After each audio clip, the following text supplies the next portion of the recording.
The show that I'm standing in front of has been my first foray into using chain stitch embroidery in a two-dimensional way, bringing it to the wall instead of using it to ornament clothing.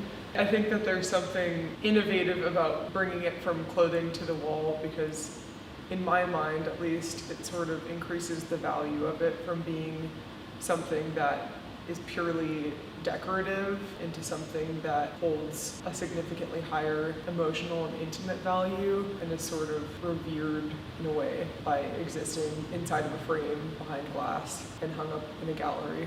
I wanted to create this place that existed in between the past and the present. The work is all about this experience that I had when I was in my 20s living in France as a young woman, where I was chased home in the middle of the night.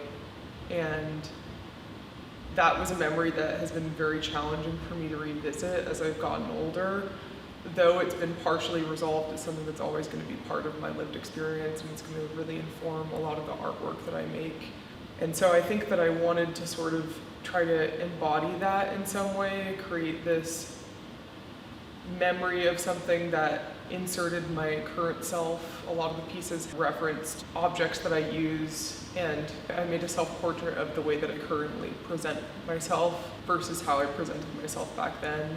And so I think that I sort of inserted that to bend the perspective a bit to make it feel a little bit more current, while also exploring something that I went through almost 10 years ago at this point. There's something that's also in the style of the work that I'm making that is an attempt at explaining this strange relationship that one might have with a hard memory.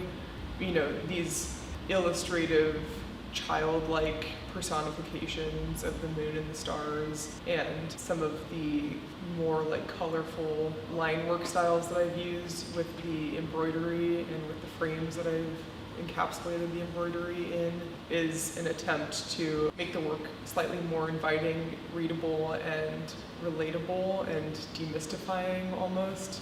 Also, you know, there's something about the style that represents naivete of having something happen to you and not necessarily having the tools to figure out how to gracefully and maturely make a decision. And I think that is also maybe a reason that the style I've chosen is helping to try to articulate that a bit. There is this theme that keeps coming up for me about revisiting my past self as an adult and telling my past self that there's safety where I am now and that my old self doesn't need to be afraid anymore. And so I think there's sort of this theme of childhood that keeps recurring in the style of my artwork as I'm building my style. And I think this show is a fairly good representation of where I've come with that theme, and hopefully will determine some of the trajectory of my work too.